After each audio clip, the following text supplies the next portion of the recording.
Welcome back to BizTalk. I'm your host, Emily Galindo, and if you're just now joining us, we've got our guest, Sean Barnes, with us, executive coach, keynote speaker with WSS Solutions, who's here to help us learn more about leadership and how to be better leaders in our organizations. Welcome back, Sean. Thank you. You are welcome. I want to transition. We were just talking a little bit about client acquisition and creating processes and having funnels and all of those, and we even talked a little bit about delegating.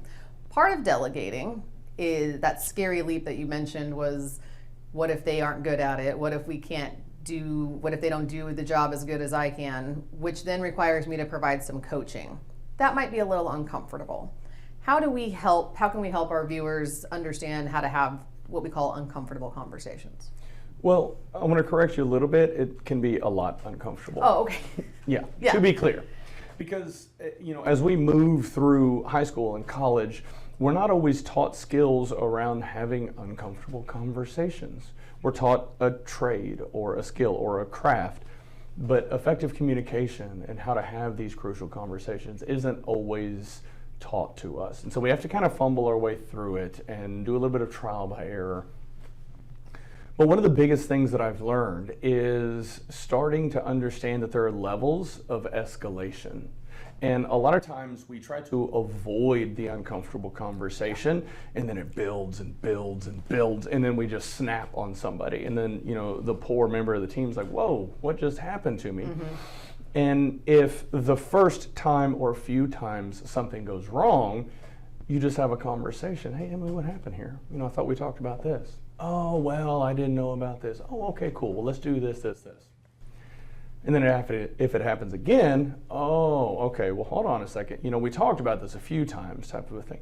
So you have levels of escalation, and when you do that, you will come to realize that it's much easier to have that uncomfortable conversation when the problem first starts, as opposed to letting your frustration build and build and build. And that's the biggest hack that I can share with people is, as soon as you start to see the issue, as challenging as it's going to be, just have the conversation, because that first conversation is going to be much easier than the uncomfortable conversation of you waiting months or even years and letting something build until you eventually snap.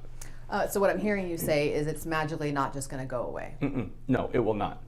No, all of the challenges that you are worried about unfolding or happening, they're right on the side of the uncomfortable conversation. So like, if you just have the conversation right up front, it's going to be much easier for all parties involved. But again, that's a big step. And the first time you take that step, then you realize that's not so bad. I'll just do that more and more. And it becomes this flywheel effect where you just get better and better at it.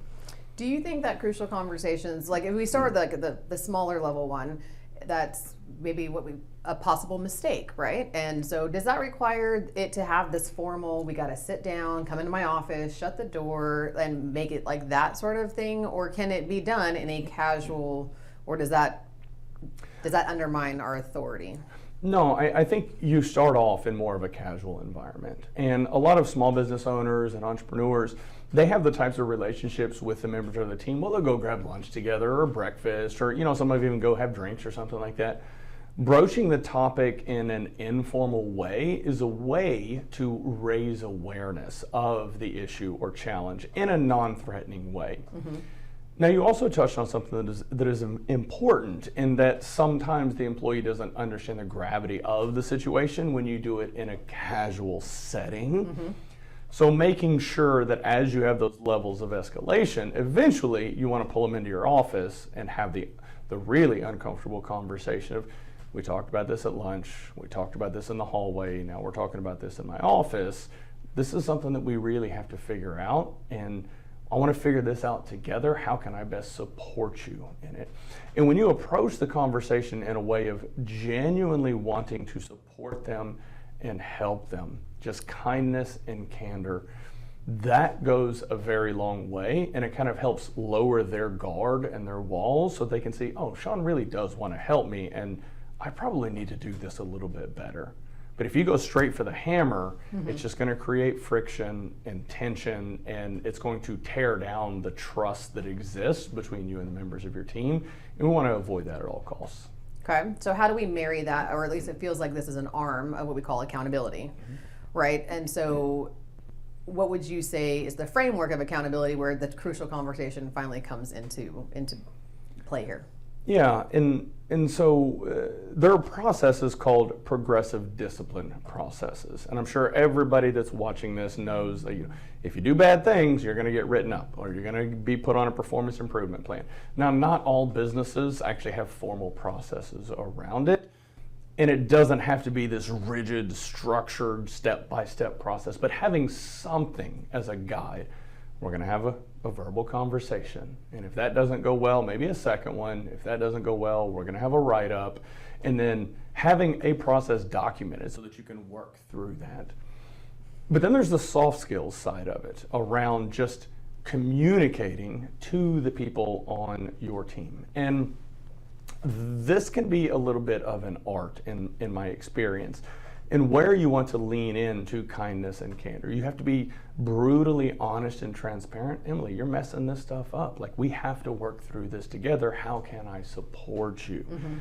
But again, if you come with the hammer, Emily, you are messing this up, all you're going to do is shut down. And right. We don't want that, because ultimately we want what's best for the people on our team, which ultimately ends up being better for the entire business and our ability to support our customers. So there's the written process side of it, but then there's the soft skills communication side of it. So that whenever you marry those two things together, then you're able to kind of approach accountability in more of a structured way without blowing up the trust on your team. Right, and I would correct me if I'm wrong because you're the expert. I mean, the part of the communication on the front end of accountability is the expectation. You, as the business owner, are responsible and accountable to setting the right expectations for your team.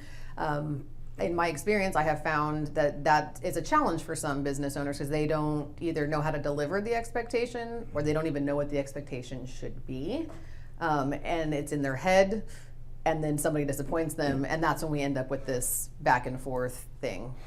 Yeah, I think one of the best tricks that I've come to realize is usually if you are the business owner or the leader on a team, you should have some sort of an idea of what it should look like or what an ideal outcome will look like. Whenever you take the time to let the employee set the expectation, say, hey, we have to get this done in the next 2 weeks, when can you have it done? And then all of a sudden you put the ownership on the employee of, oh, well, you know what, I can actually get it done by this Thursday. Will that work? Well, you tell me. If you can get it done by Thursday, that's amazing. All of a sudden, the employee has set the expectation, and it falls within the confines or expectations of what yours were to get it done in the next 2 weeks. That also makes the conversation, if they don't deliver on Thursday, a little bit easier because, hey, you said that you'd have this done by Thursday. What happened? Is there something I could have done differently, something I could have done better? But when you offload the expectation to them while still making sure it aligns with what your expectations are, it shifts the conversation in a different way and makes it a little bit easier to have so that you're not this overbearing boss.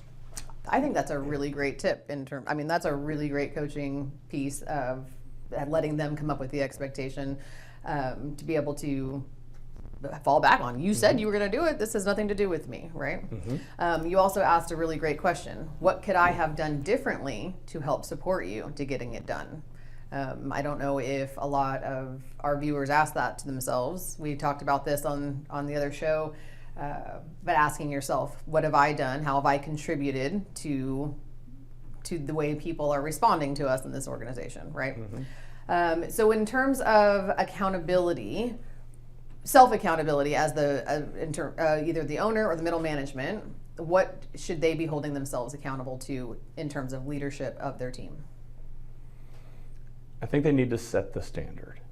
And if you look around and see that expectations and accountability are low, that is a beautiful opportunity for you to shine, for you to elevate the rest of the team. And it's not going to be fun whenever you step up and you take ownership and you start taking accountability for everything, even if it's not your responsibility. But when you take accountability, even for the failures of others, everyone is going to take note. And eventually, more and more people are going to step up and like, oh wow, look at that. I want to be a part of that. I want to be like that. Yeah. And it's going to inspire and influence. And if it doesn't, because you're always going to have bad apples, if it doesn't, it's a way for people to kind of opt themselves out. Yeah. And then you have a different and uncomfortable conversation with, is this the right fit for the team? But a lot of times, entrepreneurs and business owners, they co-found a business with somebody, and that person ends up being toxic and the problem. And it's very difficult to say, hey, this isn't really aligned anymore. We need to figure something out. And that's a different conversation for another day. But ultimately, I think if we set the bar for where we want to be and where we want our team to be. That's a great place to leave it. I think that's impeccable advice, right? All leadership, it starts at the top, 100%. So if people wanted to have you come in either for a keynote or to come in and consult with them to help their teams level up in leadership, how can our viewers get a hold of you? Yeah, you can actually just go to seanbarnes.com or go to our consulting business, WSS Solutions. Either one will be able to work with you guys. Fantastic. So we would love for you to get some help and support from Sean. He's an amazing expert in all things leadership. We are happy to have you today. If you stay tuned, we'll be right back with our next guest.